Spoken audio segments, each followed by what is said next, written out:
అమిత్ షాని రాహుల్ గాంధీ ప్రధానంగా టార్గెట్ చేయడం వెనకాల ఈ అంశం కారణమా? అంబేద్కర్ వ్యవహారంలో తనిచ్చిన స్పీచ్ని బేస్ చేసుకుని అమిత్ షాని టార్గెట్ చేసి మంత్రి పదవిని తొలగించాలనుకోవడం వెనకాల మోడీ అమిత్ షా దోస్తి, అందులో అమిత్ షా కనిపెట్టినటువంటి విషయమే కారణమా? ఎందుకంటే తాజాగా అలహాబాద్ హైకోర్టు కేంద్ర ప్రభుత్వాన్ని ఆదేశించింది.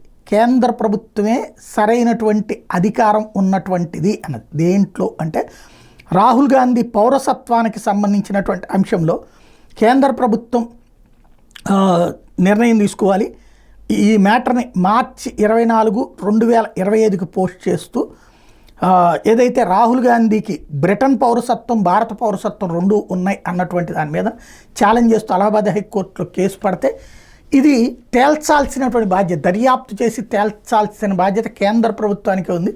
అసలు కేంద్ర ప్రభుత్వం ఏం చెప్తుందో చూద్దాం అంటూ అలహాబాద్ హైకోర్టు వచ్చే ఏడాది మార్చి దాకా వాయిదా వేసింది. అంటే ఈ కేసులో బ్రిటన్ ప్రభుత్వాన్ని అడిగితే చెప్పేస్తారు పాస్పోర్ట్ ఇదిగో. ఎందుకంటే బంగ్లాదేశ్ జర్నలిస్ట్ సలాహుద్దీన్ చౌదరి ఎవరైతే ఉన్నారో అతను పాస్పోర్ట్ నెంబర్తో సహా డీటెయిల్స్ ఇచ్చాడు.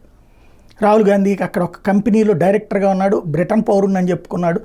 అక్కడ బ్రిటన్ పౌరసత్వానికి సంబంధించినటువంటి కార్డు నెంబర్తో సహా ఆ నెంబర్ అడిగితే బ్రిటన్ ప్రభుత్వం ఇచ్చేస్తుంది. అధికారికంగా అడిగితే ఆ నెంబర్ తీసుకుంటే ఆటోమేటిక్గా రాహుల్ గాంధీకి బ్రిటన్ పౌరసత్వం. మన దేశంలో ద్వంద్వ పౌరసత్వాలకు అవకాశం లేదు. ఒకే వ్యక్తికి 2 దేశాల పౌరసత్వం not eligible.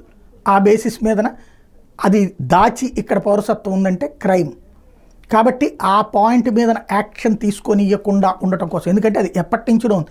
Even Sonia Gandhi మీద కూడా వివాదం ఉంది, ఇటలీ పాస్పోర్ట్ ఉందని. బట్ ఇంతవరకు ఏ ప్రభుత్వాలు కూడా ఫాలోఅప్ చేయలేదు. వాస్తవంగా వీళ్ళిద్దరి విషయంలో ఫాలోఅప్ అమిత్ షా చేస్తున్నాడన్నటువంటి ఉద్దేశంతోనే టార్గెట్ చేస్తున్నారన్నటువంటి చర్చ నడుస్తుంది ఢిల్లీ సర్కిల్స్లో.